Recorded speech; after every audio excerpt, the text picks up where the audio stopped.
بسم اللہ الرحمن الرحیم۔ اعتکاف کن کن چیزوں سے ٹوٹ جاتا ہے؟ تو دیکھیں،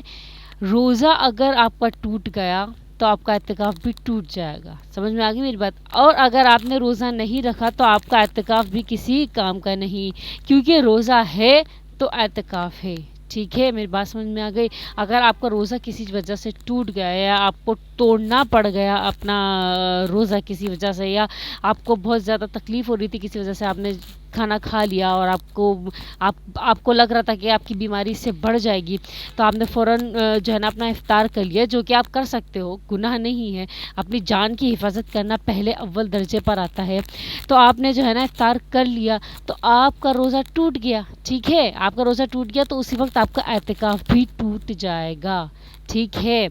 تو آپ کا جو ہے نا اگر روزہ ٹوٹ گیا تو اعتکاف بھی ٹوٹ جائے گا۔ نمبر 2، اگر آپ بنا کسی شرعی عذر کے مسجد سے باہر گئے، یا خواتین اپنے کمرے یا مخصوص جو انہوں نے خیمہ بنایا ہوا ہے دوپٹوں سے یا چادروں سے کمرے کے اندر، جو انہوں نے ایک اعتکاف کی مخصوص جگہ بنائی ہوئی، اگر وہ اس حدود سے باہر نکل جاتی ہیں بنا کسی شرعی عذر کے تو آپ کا اعتکاف ٹوٹ جائے گا۔ سمجھ میں آگئی میری بات؟ تیسری بات یہ کہ جیسے آپ باتھ روم کے لیے گئے ہو، یا پھر خواتین یا مرد حضرات مسجد سے باہر کھانا کھانے کے لیے یا کھانا لینے کے لیے گئے ہیں، کیونکہ دیکھو یہ جائز ہے۔ اگر آپ کو کوئی کھانا دینے کے لیے نہیں آ رہا،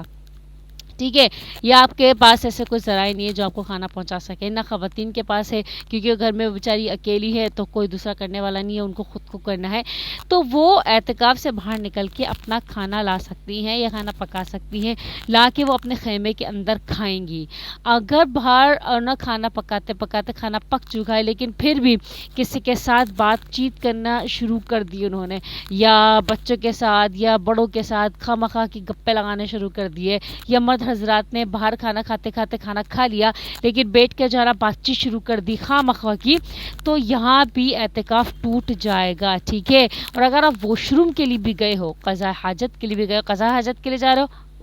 نہ روزہ ٹوٹے گا نہ ہی آپ کا اعتکاف ٹوٹے گا۔ لیکن آپ نے باتھ روم سے فارغ ہونے کے بعد آپ کے باتھ روم کے باہر کوئی کھڑا ہے، یا عورتوں کے لیے ان کی خواتین کھڑی ہیں، یا مرد کے لیے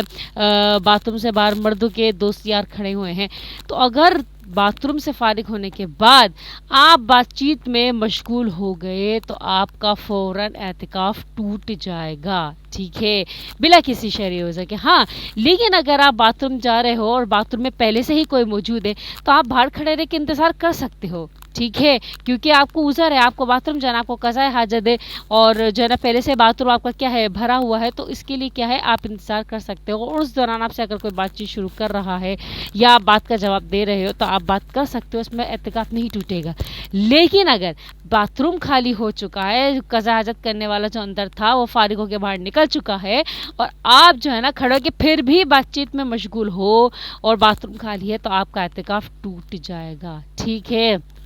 اور دیکھو لوگ کہتے ہیں کہ اعتکاف کے اندر ہیں تو بات چیت جو ہے نا آپ کر سکتے ہو، بے شک کر سکتے ہو۔ اعتکاف کے اندر بیٹھ کے آپ سے کوئی ملنے کے لیے آیا ہے، آپ کے رشتہ دار ہیں، آپ کے دوست ہیں، یا آپ کے دوسرے پڑوسی اعتکاف والے ہیں، معتکف ہیں، آپ سے بات چیت کر رہے ہیں، آپ لوگ بات چیت کر رہے ہیں، اس سے اعتکاف نہیں ٹوٹے گا۔ لیکن دیکھو مسجد کے اندر بلا ضرورت بات چیت کرنا یہ آداب کے خلاف ہے کہ نہیں، ہے نا؟ تو آپ جب مسجد کے اندر ایک عبادت کرنے بیٹھے ہو اور عبادت کے اندر آپ جو ہے لغو باتیں کر رہے ہو، دنیاوی باتیں کر رہے ہو، یہ اس سے اعتکاف ٹوٹے گا تو نہیں، لیکن یہ آداب کے بھی خلاف ہوگا اور عبادت کے بھی خلاف ہوگا۔ دیکھو آپ عبادت صرف محض اللہ کے لیے کرنے بیٹھے ہو نا، اللہ تعالیٰ سے باتیں کرنے بیٹھے ہو، آپ نماز پڑھنے بیٹھے ہو، قرآن پڑھنے بیٹھے ہو، عبادت کرنے بیٹھے ہو، تو محض اللہ تعالیٰ کے لیے کرنے بیٹھے ہو نا، تو اس کے اندر آپ کسی اور کو شامل نہیں کرو۔ ٹھیک ہے، آپ پیور اللہ کے لیے کرو، پیور۔ صرف آپ 10 دن کے لیے بیٹھے ہو، 10 دن سنت کے جو اعتکاف کے آپ بیٹھے ہو تو پیور یہ اللہ تعالیٰ کو دے دو، کسی اور وجہ سے جو ہے نا آپ لغو باتیں نہ کرو، یہ آداب کے خلاف ہوگا، لیکن البتہ آپ کا اعتکاف نہیں ٹوٹے گا۔ سمجھ میں آ گئی میری بات؟ اور جن وجہ سے غسل واجب ہوتا ہے، جن چیزوں کی وجہ سے غسل واجب ہو جاتا ہے، آپ نے جو ہے جا کے جو ہے غسل کر لینا ہے. جن چیزوں کی وجہ سے آپ پر غسل واجب ہوا ہے یہ آپ دیکھ لیجئے گا کہ کس کس چیزوں کی وجہ سے غسل واجب ہو جاتا ہے. یہ ویڈیو تفصیلاً میں نے بہت آسان لفظوں کے ساتھ بیان کی ہے, یہ آپ ایک دفعہ دیکھ لیجئے گا تو انشاءاللہ آپ کو آسانی ہو جائے گی. تو جس وجہ سے اعتکاف کے دوران آپ پر غسل واجب ہوتا ہے آپ نے جا کے فرض غسل کر لینا ہے. آپ فرض غسل کے لیے آپ اعتکاف سے نکل کر جو ہے مسجد کے باہر جیسے باتھ روم وغیرہ ہوتا ہے, آپ فرض غسل کے لیے آپ غسل کر سکتے ہو کیونکہ ناپاکی کی حالت میں تو عبادت ہوگی نہیں, تو وہ آپ کے لیے عذر ہے, ٹھیک ہے نا, وہ شرعی عذر ہے. شرعی عذر کے طور پہ آپ نے جو ہے نا غسل کے لیے باہر نکل گئی, یا خواتین بھی جو ہے نا شرعی عذر کی وجہ سے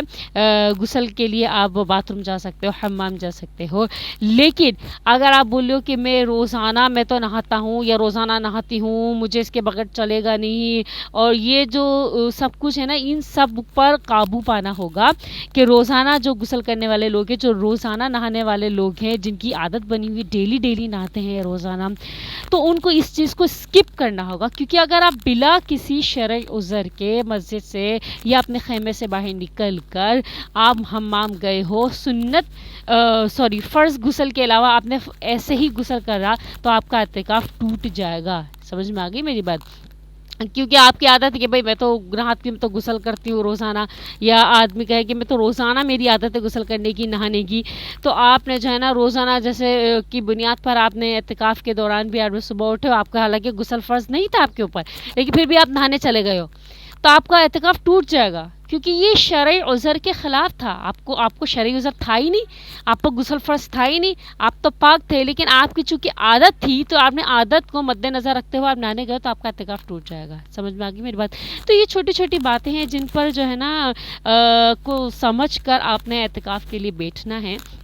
اس سے کیا ہوگا, اللہ تعالیٰ آپ کی مدد فرمائیں گے اور آپ کی عبادت میں اور زیادہ آپ کو لذت محسوس ہوگی کہ آپ پراگندہ ہو. دیکھو ایک ہوتا ہے ناپاکی ہوتی ہے اور ایک ہوتا ہے دھول مٹی لگی ہوئی ہے, آپ پاک رہو اعتکاف کے اندر, لیکن اگر پراگندہ بھی ہو اور جو ہے نا مٹی بھی ہے اور پسینہ بھی, آپ ایسا بھی نہیں ہے کہ بہت زیادہ آپ کو اگر بدبو والا پسینہ آتا ہے, تو اگر آپ مسجد سے باہر نکلے ہو جیسے قضاء حاجت کے لیے یا وضو بنانے کے لیے, کیونکہ آپ کا وضو اگر ٹوٹ گیا ہے کسی وجہ سے, تو آپ وضو بنانے کے لیے اگر آپ باہر نکلے ہو, مسجد سے باہر نکلے ہو, یا خواتین اپنے خیمے سے باہر نکلی ہیں, وہ حمام گئی ہیں وضو بنانے کے لیے, تو جتنے وقت میں وضو بنتا ہے اسی وقت میں اگر آپ نے فرض غسل کر لیا, ٹھیک ہے, جیسے وضو اور غسل ایک ساتھ ہو جاتا ہے نا, تو اگر آپ نے فرض کر لیا فوراً بس آپ نے جو ہے نا اپنے جو آپ نے پہنا ہوا ہے آپ نے فٹافٹ اتارا, جتنے منٹ میں, جیسے اگر 3 منٹ میں آپ کا وضو ہوتا ہے اسی 3 منٹ میں آپ نے وضو اور غسل بھی ایک ساتھ کر لیا وقت کا ضیاع کیے بنا, تو آپ نے جو ہے نا آپ کا اعتکاف نہیں ٹوٹے گا. لیکن اگر آپ نے جو ہے نا اس سے زائد وقت لگا دیا تو آپ کو وضو ٹوٹ جائے گا. تو بہتر تو یہ ہے کہ آپ جو ہے نا اپنے آپ کو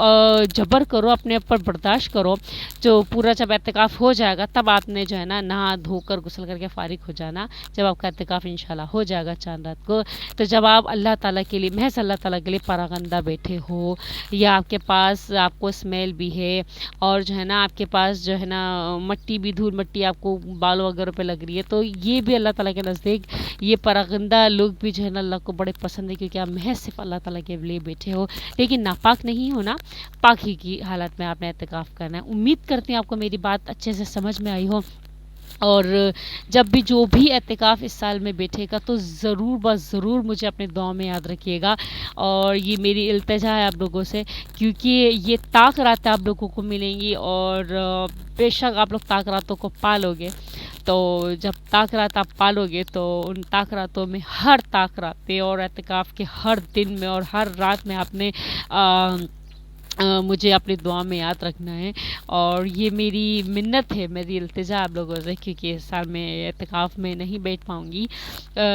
کچھ مجبوری کی وجہ سے. اور انشاءاللہ ایک دن یہ بھی ہو جائے گا کہ اللہ تعالیٰ کے لیے تو کچھ مشکل نہیں ہے, اللہ تعالیٰ مجبوریوں کو ختم کرنے پر قادر ہے. بس اس سال میرا جو ہے نا قرآن اندازی میں اللہ کے پاس اعتکاف میں نام نہیں لکھا ہوا ہے, تو یقیناً اس میں بھی کوئی نہ کوئی مصلحت ہوگی. اور جن کا نام اللہ پاک کے پاس قرآن اندازی میں اعتکاف کے لیے لکھا ہوا ہے, ان سے میری آرزو ہے, ایک چھوٹی سی التجا ہے کہ مجھے بھی اپنی خاص دعا میں یاد رکھیے گا. اور یہ دعا بھی کیجیے گا کہ اللہ تعالیٰ مجھے بھی توفیق دے اگلے سال انشاءاللہ تعالیٰ اعتکاف میں بیٹھنے کی۔ جزاکم اللہ خیرا، احسن الجزائے فی الدارین۔